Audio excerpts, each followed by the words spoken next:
This episode of DuckTales asks an important question. Can you have an adventure without ever even leaving the house? This is DuckTales. Of course you can.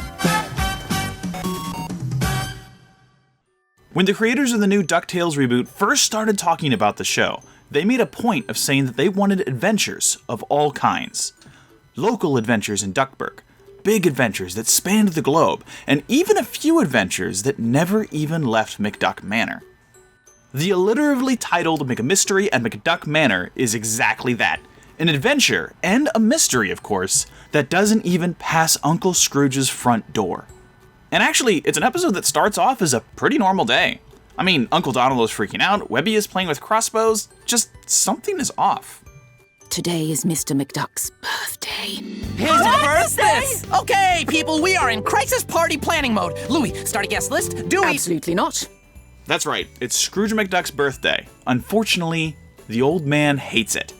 But Huey's not gonna let that stop him. But our most epic relative deserves the most epic party ever! Don't say I didn't warn you.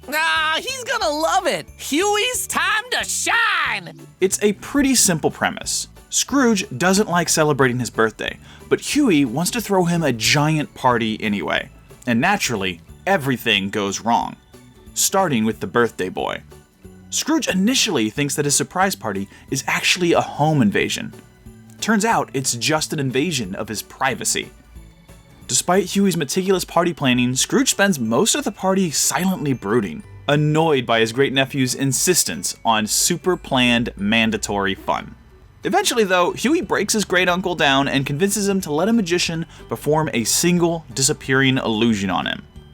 Scrooge agrees just to get it over with, but before we get into that, I just want to say that this illusionist is definitely my favorite character of this episode. Nick Nocturne.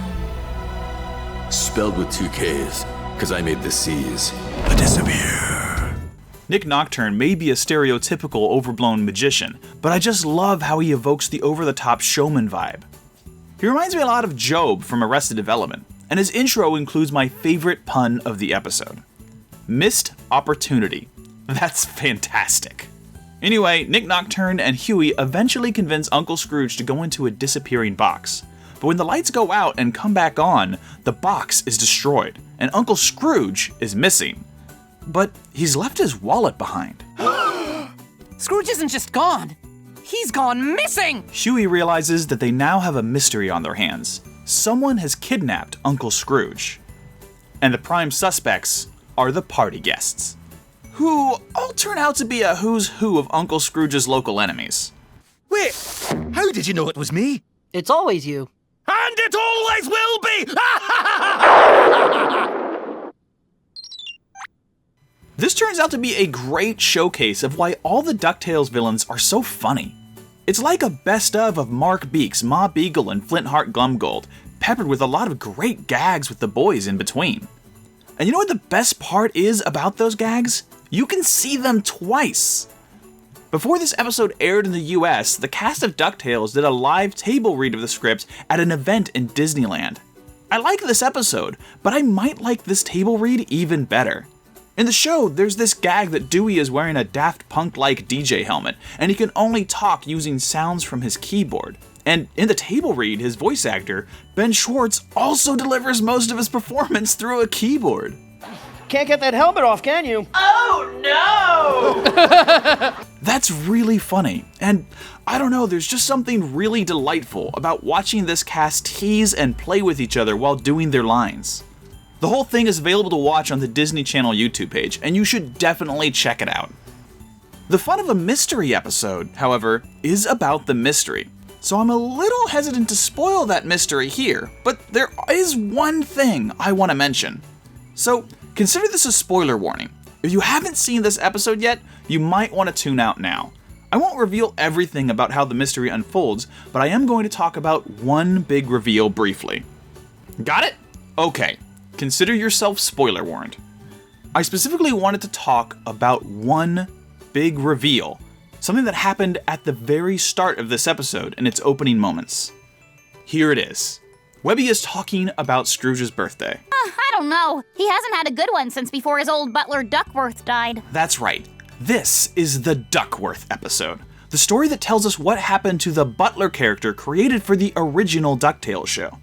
If you remember, I did a theory video about him way back before the show launched, guessing he might be one of the other characters interviewing for a job in Glumgold's office. And well, boy was I wrong. Just really, really wrong. It turns out Scrooge's stuffy old butler was always his stuffy old butler, but Duckworth passed away before the new series started. But the show doesn't use that as an excuse to write the character off of the series. Instead, as the episode goes on, we find that part of the mystery of Scrooge's disappearance involves what looks like this demon ghost, which, double spoiler alert, turns out to be the spirit of Duckworth himself paying Uncle Scrooge a visit. I do have a flair for the dramatic. When fans started asking where Duckworth was when the series was first launching, the showrunner said he was already premiered, and this was way back when all we had seen was the show's intro.